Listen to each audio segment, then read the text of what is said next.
crypto boys and ghouls, and welcome back to the channel, Tales from the Cryptmancer, where we feature content on play and earn games on the blockchain, such as Splinterlands. And in today's video, I wanted to do another episode of Mavchat Bytes, where we highlight conversations and discussion within Mavchat that you might have missed that would be pretty important probably to view. And today's Mavchat Bytes is coming from a recent Twitch stream on Splinterlands TV that we had over the weekend, and it deals with Land Alpha that was discussed in the Mavchat Discord for Splinterlands on Saturday evening. So a lot of this alpha wasn't necessarily covered in today's earlier town hall with the Splinterlands team. So I wanted to publish this just in case you missed it and were interested in some of the land details and discussion here. So we'll hop into the clip, and until next time, keep stacking those stats. I wanted to also talk a little bit about Mavchat and some of the information that happened on land in the last 24 hours, and possibly what we can expect to see in the town hall tomorrow. So maybe some land alpha and some land eye candy. And let me share with you this. Hopefully you can see this.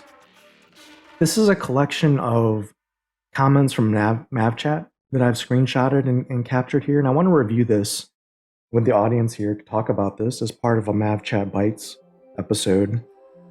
And we've got Farpatrod here in Mavchat yesterday evening talking about land and dropping some interesting details. And let's read through some of this. So the first thing Farpatrod mentions here is that nothing past phase 1 for land has been set in stone yet. And phase 1 for land, remember, is just the revealing of land. The rarity, the type of the land, etc. So not actually the gameplay of land. So we still have not even defined the actual gameplay of land at this point in time. And then Cryptomancer states, by the way, wait until you guys see what the polished map of Pretoria looks like. It's so awesome. It reminds me of the map of the lands between from Elden Ring. So that's good news. Maybe we see it alpha or eye candy of that updated map of Pretoria tomorrow.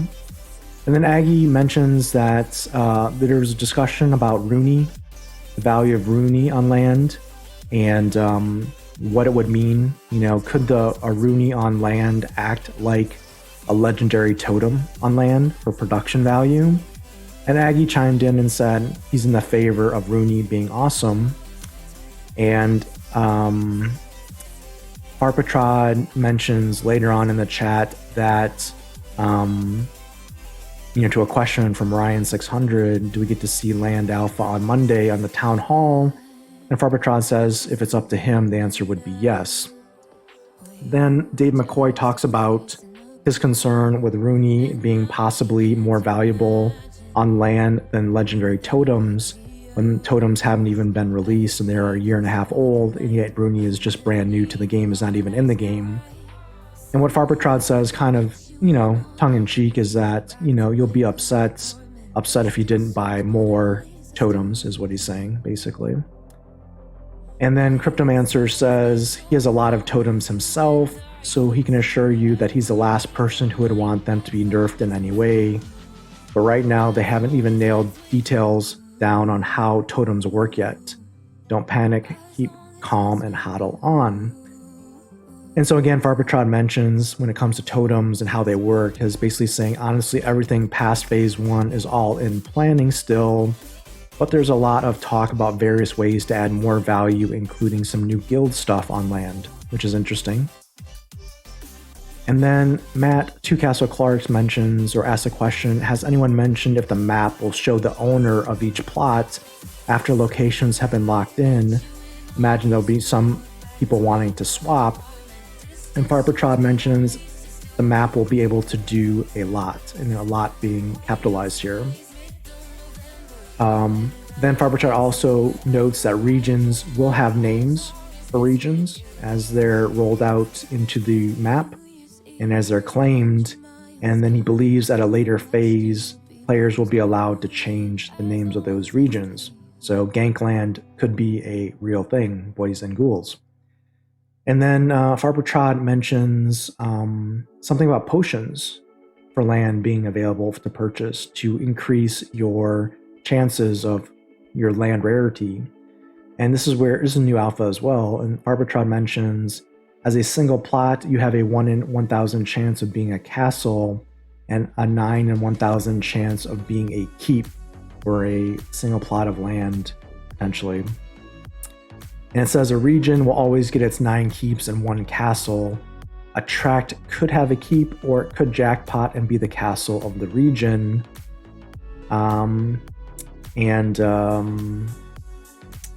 What is also interesting is Farbertrod mentions that phase 0.5 of land location reveal is running in internal QA, so land is soon among us, right? So that's good news. And here's the craziest thing in this chat. Farbertrod, who's the lead developer for land, said that he started land in September of this year, and he's been working hard for all of us. September is like not even 3 months ago, depending on when he started in September. So that's kind of scary, but it's good that they made good progress, it looks like, since September. But yeah, so just keep that in mind as, yeah, that's why land is delayed. And Nerd Cthulhu says, Aggie said you can pay for better land rarity resources. Better start building up your DEC. And Farbertrod talks about land potions, basically saying it can tell you in a high level how surveying your land will work.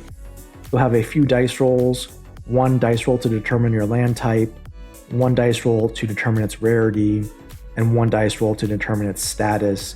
Status being normal, magic, or occupied. So potions can affect different rolls. So this is alpha saying that their potions, looks like there'll be 3 different types of potions perhaps. Each one of those potions available for DEC, and each one of those potions affecting your land reveal roll. So that's interesting. I don't know how much those potions will cost, but if you have, let's say you have a tract of land, 100 plots, you would basically have to buy 100 of each of those potions in theory when you unveiled your land to give you the best chances of having the best land. Similar to bloodstones or power stones or alchemy and legendary potions for cards and or gladius cases. So that's interesting. You know, I guess more DEC going to the company or possibly being burned as part of land here coming up. So there you go. I wanted to capture some of that land alpha and information that was on Mavchat in case you missed it, because I know not everyone's monitoring Mavchat for these conversations, and if you're not in Mavchat, you'll miss it and you won't know this information. So hopefully this is beneficial for you, and let me catch up here on chat.